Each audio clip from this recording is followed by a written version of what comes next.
What? What? Joel Embiid?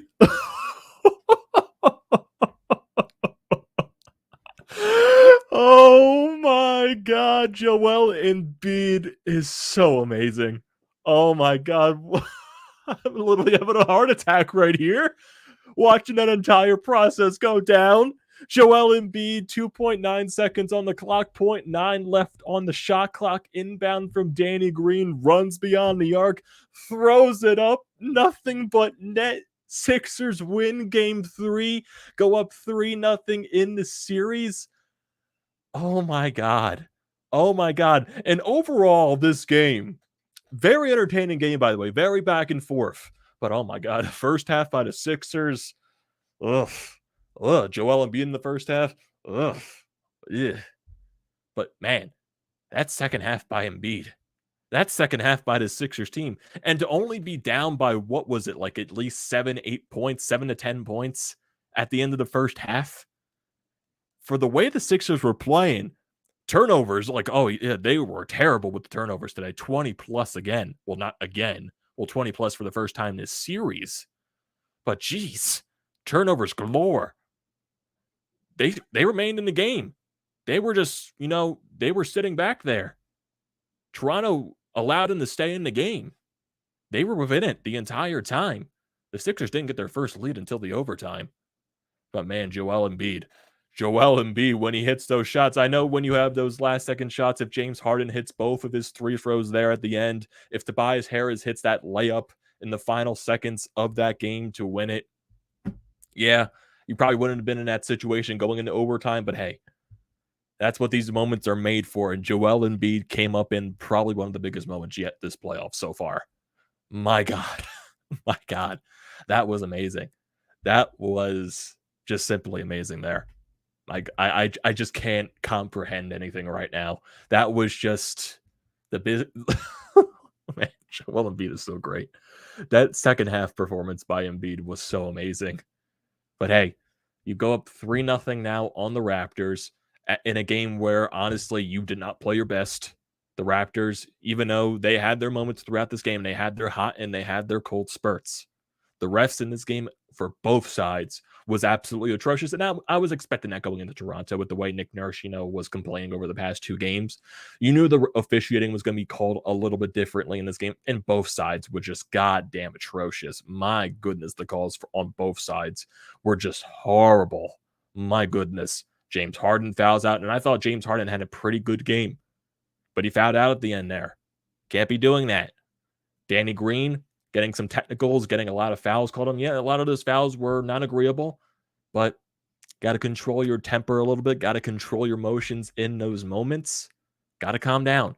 Tobias Harris, fantastically defensive. Fantastic.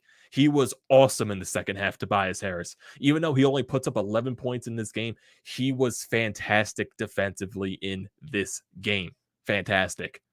Tyrese Maxey, some of those shots late, I don't agree with, but overall, Tyrese Maxey woke up later in the second half, which is very good to see out of him.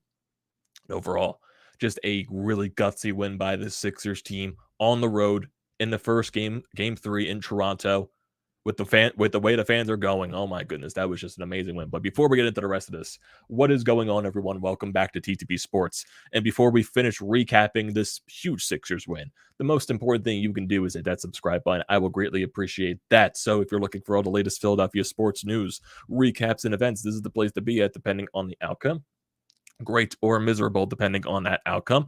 Also, if you're a current viewer of the channel, I'm grateful for you being here that long and looking to continue that down the road.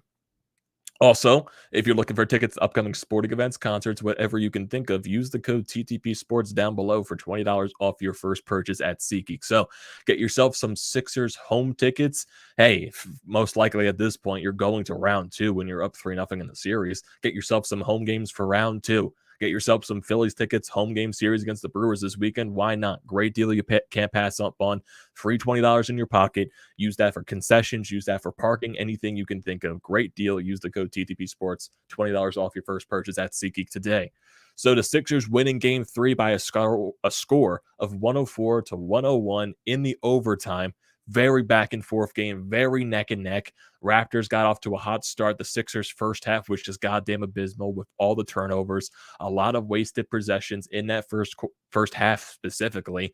Joel Embiid only had 5 points in the first half in total, but he still finishes the game with 33 points. He was just on another level in that second half. He was just absolutely fantastic, getting 28 points in that second half in the overtime combined. Amazing. Absolutely amazing. He was just dominant in the third quarter as well. He woke up. He woke up big time in that third quarter. He finishes with 33 points, a +8 on the court, 13 rebounds, 2 assists, 1 block. He did have 6 turnovers, though. So, yeah, the turnovers were a major issue for the Sixers tonight. In 44 minutes, 12 of 20 from the field, 3 of 8 from 3, 6 of 9 from the free throw line. Simply amazing. Simply an amazing performance out of Joel Embiid. Really just fantastic. That game-winning shot. And just some of those shots that he was hitting in the fourth quarter and the OT. That one shot he hit baseline on the free throw line with Van Vliet covering him. How the hell? He just like tossed it up. And how the hell did that go in? How the hell did that go in? I just don't understand. Joel Embiid just throws things to the basket and they go in. Hey, I'm not going to complain though. I'm just like I'm very baffled how Joel Embiid does these things. I just am. I really am. But still, fantastic performance from Embiid. Tobias Harris, even though the points don't show it, he was a beast defensively. Getting steals, getting some blocks, just being a beast, being hard to play against. It was a great game out of Tobias Harris. Finishes with 11 points, +7 on the court, 12 rebounds. He was grabbing those boards. 2 assists, 1 steal, 1 block, only 3 turnovers, 4 of 9 from the field, 1 of 3 from 3, 2 of 2 from the free throw line in 47 minutes. Just a great game defensively by Tobias Harris, and that was something. That was a great performance. That was just a great performance from Tobias. Danny Green in 46 minutes gave you 9 points, 3 of 8 from the field, 3 of 7 from 3, 7 rebounds, 1 assist, 2 steals, only 2 turnovers as well. He was a +10 on the court. He also had 4 fouls, though, so he did get into foul trouble a little bit early in this game, but he was able to be disciplined the rest of the way through. Danny Green hitting some clutch shots as well. Tyrese Maxey in 47 minutes gives you 19 points, a +8 on the court, 8 of 18 from the field, 1 of 5 from 3, 2 of 2 from the free throw line, 4 rebounds, 1 assist, 1 steal, 5 turnovers, though, 3 fouls. And some of those shots in the overtime, just overall, some of the possessions in the overtime by the Sixers just felt kind of wasted. It was really just a lot of back and forth where teams were hitting all their shots, or back and forth where teams just could not hit any of their shots. It just felt like that way throughout the entire goddamn game. And it was just like, really nerve-wracking. Really just nerve-wracking, because it felt like every time the Sixers hit a shot, Toronto goes the other way, and Anunoby hits a shot. Trent Jr. hits a shot. Or Toronto misses, Sixers get a stop, they can't go the other way and get something. So that's basically what it felt like the entire night. And it was really frustrating from that standpoint, but it also made for some very entertaining television, if I do say so myself. James Harden, even though he fouls out in this game, which honestly he can't do, I thought he still was pretty solid in this game. 38 minutes, 19 points, 10 assists, 6 rebounds, 7 of 13 from the field, 2 of 4 from 3, 3 of 5 from the free throw line. Early on, it was more James Harden trying to get things going. He was getting the points when Joel Embiid was struggling, when Tyrese Maxey was struggling, when a lot of those guys were struggling. James Harden, he was being more aggressive in this game, which I do appreciate, even though, that last couple of free throws, if he hits both of them in the end, maybe you're not in the standpoint where you have to go to overtime. But in the end of the day, he does his thing. Still not the biggest fan of him fouling out, though, because, he was getting into some foul trouble, especially in that fourth quarter. And then, yeah, you can call it questionable if you want. He did make contact going to the basket, so I can understand why they do call it the foul in that point. Call it soft or just call it whatever you want. The officiating tonight was just awful on both sides. A lot of questionable calls, and that was probably to be expected in the first game in Toronto. I think we all should have expected that from that standpoint. Guys off the bench, George Niang in 23 minutes. He had to come into the game for James Harden when he did foul out. Didn't really do much, though, but still just was there. just to be with. So you got 9 points from George Niang, 23 minutes, 3 of 4 from the field, 3 of 4 from 3, 2 rebounds as well. So a very overall solid night from George Niang. He was hitting some buckets. He went 3 of 3 from beyond the arc for his first 3 attempts there. So he gave you some shots. He gave you some points. So can't complain from Niang. Paul Reed in 9 minutes, not the best performance from Paul Reed. There were a lot of chances where he was below the rim. He was getting passes from Embiid, passes from James Harden below the rim. One of those, instead of just taking it up right away, he decided to go under the rim and tried to go off the backboard. Then he gets blocked. The ball goes out of bounds. And in the very next possession, he tries the same exact thing. This time he does make it, but I feel like he just took the more difficult approach from that standpoint. So I'm not the biggest fan of that. But still, he only played 9 minutes, so he wasn't that biggest of a factor in this game, especially late. When you're that late and you're down, you're going to have to put Joel Embiid on the court as much as possible. Shake Milton in 11 minutes only gave you 2 points, a -7 on the court, so there you go. Apologies there, I had to sneeze. Sometimes that's the downfalls of having to do live streams when you recap, so there you go. But hey, overall, as a team, the Sixers shot 51% from the floor, 41% from 3, 75% from the 3-for line. They didn't go there as much as they were in previous games, so it's a little bit, they were missing their shots when they had to, but still. Overall, I think as a team, they played pretty well, and they remained within the game the entire time, but still that first half was just, it was ugly. It was very ugly, especially from the turnover standpoint. Looking at the Raptors side, Siakam got into foul trouble. He got into 5 fouls, especially into the overtime. Finished with 12 points, 6 of 16 from the field, 0 of 2 from 3, 5 rebounds, 4 assists, 2 steals, 1 block. And Anunoby was one of their hot hands tonight, 26 points, 8 of 18 from the field, 4 of 9 from 3, 5 rebounds, 4 assists, 1 steal, 1 block. Trent Jr., 24 points, 9 of 19 from the field, 4 of 9 from 3 as well. 2 rebounds, 2 assists, 2 steals, 1 block actually. Van Vliet only got 12 points in this game. So basically, it was for the Raptors standpoint, they got their hot streaks, they got their cold streaks. That's basically what they've been doing the entire series.